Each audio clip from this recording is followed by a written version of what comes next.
नमस्कार दोस्तों, मैं डॉक्टर राजेश सर आप सभी का एकलव्य एग्रीकल्चर अकेडमी के ऑफिशियल चैनल पर स्वागत करता हूं।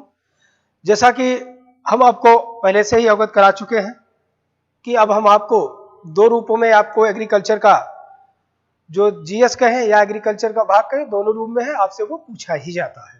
ठीक है, इसमें कोई संशय नहीं है। तो एक तो हम एग्रीकल्चर का करंट के अपडेट आपको दे रहा हूँ, पर डे आपको दे रहा हूँ ये, और एक आपको हम परंपरागत एग्रीकल्चर से वो चीजें जो पूछी ही जाएगी परीक्षा में, इसका कोई ऑप्शन नहीं है। तो ये दोनों सेगमेंट लेकर के हम आपके बीच में हाजिर रहेंगे।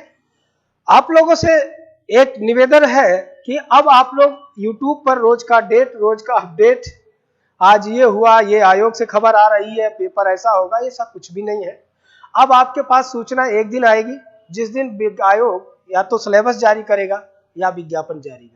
इसलिए आप सभी को मेरा सुझाव है कि अब आप लोग अपनी पढ़ाई पर फोकस करें, क्योंकि सूचनाएं जब आएगी तो मैं स्वयं आपको भी इन्फॉर्म करूंगा, लेकिन चूंकि अब सूचनाएं सिर्फ जब विज्ञापन या विषय को लेकर आएगा तो मैं आपके बीच में स्वयं जारी कर दूंगा। तो इसलिए अब उम्मीद करता हूं कि आप लोग अपनी पढ़ाई पर वापस आएंगे और पूरी मेहनत, पूरी लगन से करिए। सिलेक्शन का आधार सिर्फ आपके द्वारा की गई मेहनत होगी। तो हमें उम्मीद है आप सभी लोग इस कार्य को खूब अच्छे से करेंगे।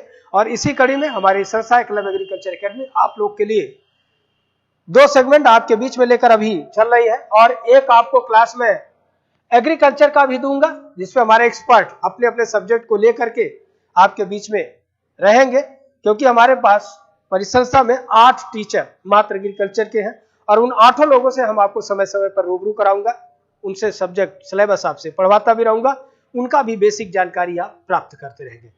तो उसी कड़ी में आज हम आपके सामने, आपको भी देख के ही समझ में आ रहा होगा कि ये क्या है। ठीक है, लिखा है भारत की महत्वपूर्ण क्रांतियां।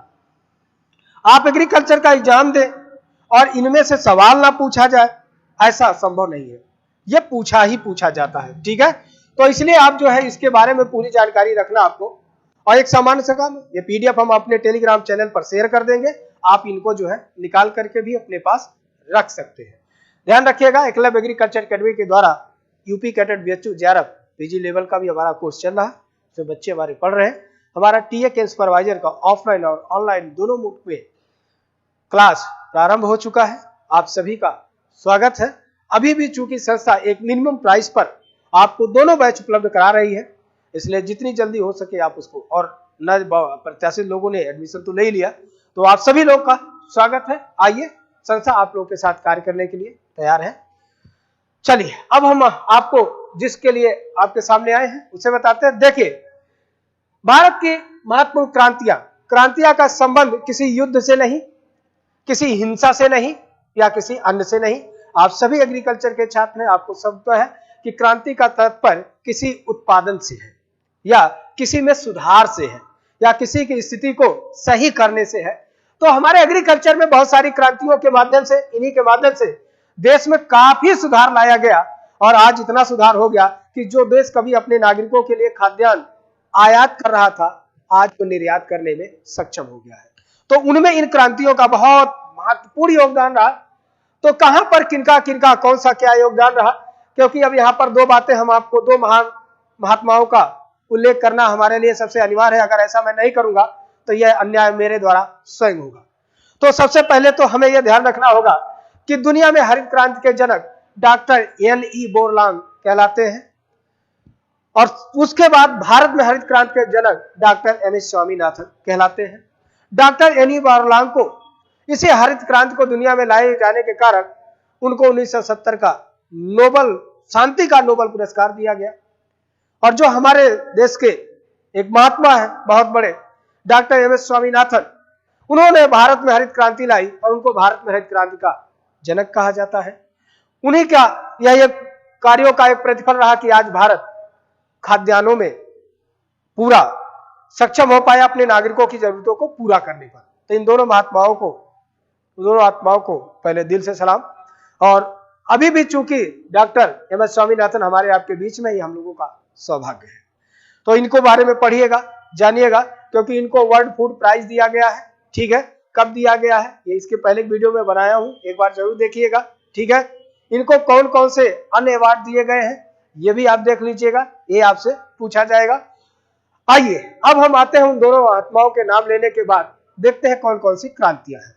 अब आप देखिए सबसे पहले लिखा है हरित क्रांति। अब हरित क्रांति का तात्पर्य किससे था?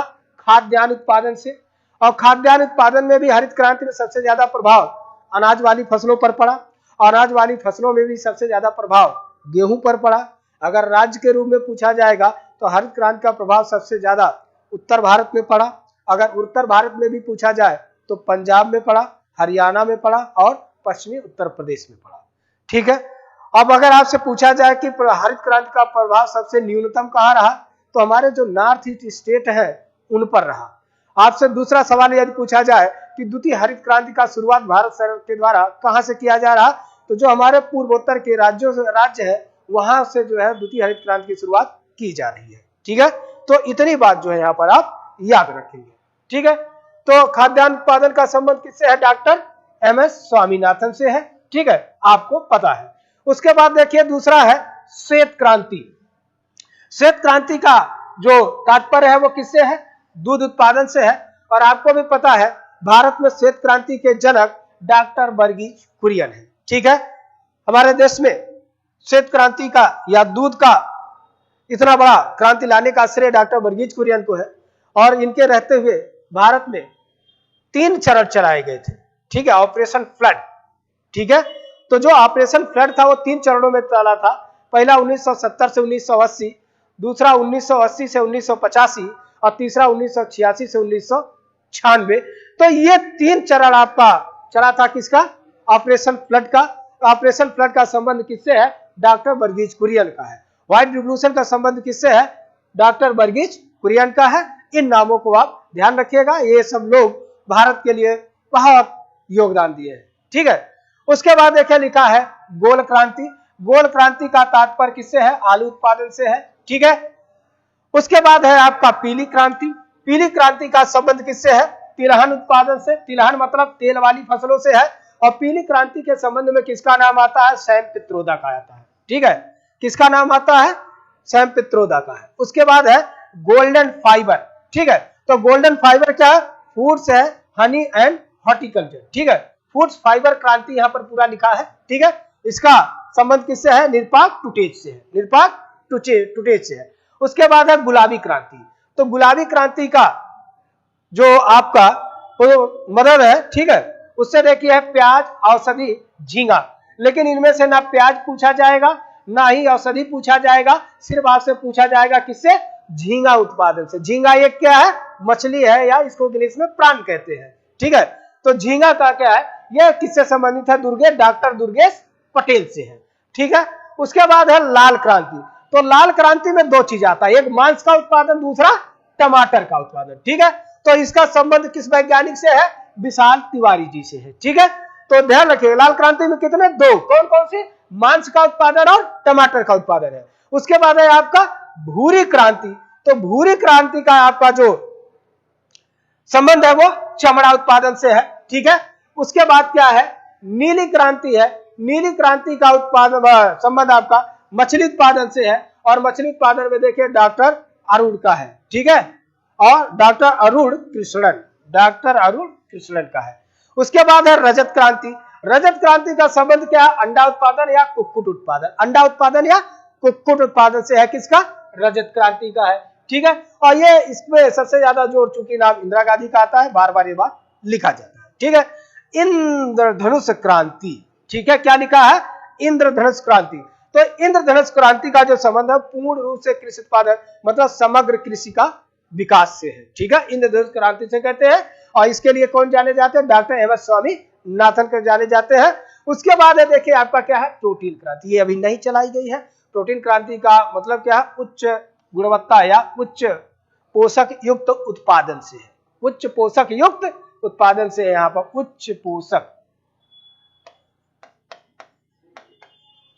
उच्च पोषक उत्पादन से कौन जाने जाते हैं? देश के प्रधानमंत्री वर्तमान के और स्वर्गीय अरुण जेटली जी। उसके बाद है फाइबर क्रांति। फाइबर क्रांति का संबंध किससे है? कपास उत्पादन से है। ठीक है, फाइबर क्रांति का किससे है? कपास उत्पादन से है। ठीक है, तो उसके बाद देखिए इनका कौन है? ये नहीं लिखा गया, नहीं मिल रहा है। ठीक है, ग्रे क्रांति का उत्पादन ठीक है। भूरी क्रांति जिसको आप कहते हैं उर्वरक उत्पादन से। भूरी क्रांति किससे है?